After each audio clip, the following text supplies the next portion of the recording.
తీసుకొని సంజయ్ గారి సూచనలు తీసుకుంటారని భావిస్తూ ఒక 2-3 ఈ ఆరోగ్యశ్రీకి సంబంధించి మంత్రి గారితో నా సూచన ప్లస్ కొన్ని జరుగుతున్నటువంటి విషయాలు ప్రభుత్వం దృష్టికి తేవాలనేటువంటి ఆలోచన అధ్యక్ష. ఆరోగ్యశ్రీ అనేది డాక్టర్ వైఎస్ రాజశేఖర రెడ్డి గారు ప్రారంభించిన పథకం. మరి మా ప్రభుత్వం వచ్చిన తర్వాత కూడా ఇది ఒక మంచి కార్యక్రమం అని చెప్పి ఈ ఆరోగ్యశ్రీని 2 లక్షల రూపాయల నుంచి ఆ రోజు 5 లక్షల రూపాయలకు పెంచి ఈ పథకాన్ని బీఆర్ఎస్ ప్రభుత్వం కొనసాగించింది అధ్యక్ష. సో బీఆర్ఎస్ ప్రభుత్వ హయాంలో దాదాపు మేము 8,000 కోట్ల రూపాయలు ఖర్చు పెట్టి 18 లక్షల మందికి బీఆర్ఎస్ సమయంలో ఆరోగ్యశ్రీ కింద సేవలు అందించడం జరిగింది. సరే, మీ ప్రభుత్వం వచ్చిన తర్వాత మీరు ఏమన్నారంటే దీన్ని 5 లక్షల నుంచి 10 లక్షల రూపాయల వరకు పెంచుతామని చెప్పారు.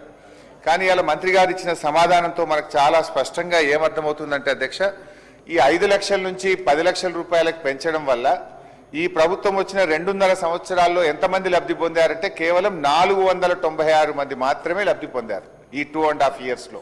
కారణం ఏంటి అంటే ముఖ్యంగా కార్పొరేట్ ఆసుపత్రులు ఈ మేజర్ సర్జరీస్కు ఆరోగ్యశ్రీ కింద ట్రీట్మెంట్ ఇవ్వడం లేదు. దాని మీద రివ్యూ చేయండి, ఎందుకు ఈ అవకాశాన్ని ప్రజలు పొందలేకపోతున్నారో రివ్యూ చేయండి. ఇన్ఫ్యాక్ట్ మా ప్రభుత్వం ఉన్నప్పుడు కూడా మేము చెప్పుకోలేదు, కానీ 5 లక్షల నుంచి 10-15 లక్షల వరకు కూడా 607 మందికి బీఆర్ఎస్ ప్రభుత్వంలో కూడా 5 లక్షల పైన డబ్బులు ఇచ్చాం ఆరోగ్యశ్రీ కింద. 607 పీపుల్ వేరియస్ సర్జరీస్ కు ఆరోగ్యశ్రీ కింద అప్ టు 10 లక్షల వరకు కూడా బీఆర్ఎస్ ప్రభుత్వం కూడా ఇచ్చింది. కానీ మీరు ఇచ్చింది 496 మాత్రమే. కాకపోతే మేము చెప్పుకోలేదు, మీరు చెప్పుకున్నారు. అయితే అధ్యక్ష, బట్ నేను గవర్నమెంట్తో కోరేది, ముఖ్యమంత్రి గారు ఆరోగ్య మంత్రి గారు పదే ఏం చెప్తున్నారంటే మేము గ్రీన్ ఛానల్లో ఆరోగ్యశ్రీకి నిధులు విడుదల చేస్తున్నామన్నారు. మీరు 5 లక్షల నుంచి 10 లక్షలు చేస్తే మరి బడ్జెట్ పెరగాలి, ఖర్చు పెరగాలి.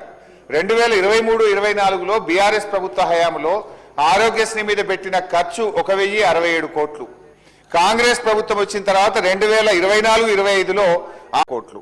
మరి ఖర్చు పెరుగుతుందా తగ్గుతుందా అధ్యక్ష? 5 లక్షల నుంచి 10 లక్షలకు పెరిగినప్పుడు మరి అవకాశాలు పెరగాలి, రోగులు ఎక్కువ వాడుకోవాలి, ఖర్చు ఎక్కువ జరగాలి. కానీ బడ్జెట్ రిలీజ్ జరగడం లేదు, కేటాయింపులు జరగడం లేదు. ఈ రోజు 2-3 సార్లు ఇప్పటికీ ప్రైవేట్ ఆసుపత్రులు మీకు నోటీస్ ఇచ్చారు, మేము ఆరోగ్యశ్రీ సేవలు బంద్ చేస్తాం, మాకు బిల్లులు రిలీజ్ కావడం లేదని పలుమార్లు ప్రభుత్వానికి నోటీస్ ఇచ్చారు. మీరు వాళ్ళని పిలిచారు, మాట్లాడారు, టైం పెట్టినారు, కానీ ఇప్పటి వరకు కూడా వాళ్ళకి డబ్బులు విడుదల కాలేదు. చిన్న ఆసుపత్రులు మూతపడేటువంటి పరిస్థితి ఏర్పడ్డది.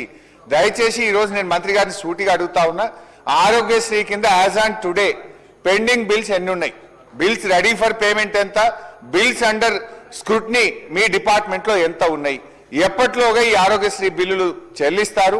ఎందుకంటే మీరు బిల్స్ పే చేస్తే ప్రైవేట్ ఆసుపత్రులు కూడా ఎంకరేజ్మెంట్ ఉంటుంది, వాళ్ళు ఇంకా మరిన్ని కేసులు టేకప్ చేస్తారు, పేదలకు మేలు జరిగేటువంటి అవకాశం ఉంటుంది. ఇటు ప్రభుత్వ ఆసుపత్రులకు ఇటు ప్రైవేట్ ఆసుపత్రులకు కూడా ఆరోగ్యశ్రీ బిల్లులు పెండింగ్ లో ఉండడం వల్ల ఇబ్బంది జరుగుతూ ఉంది.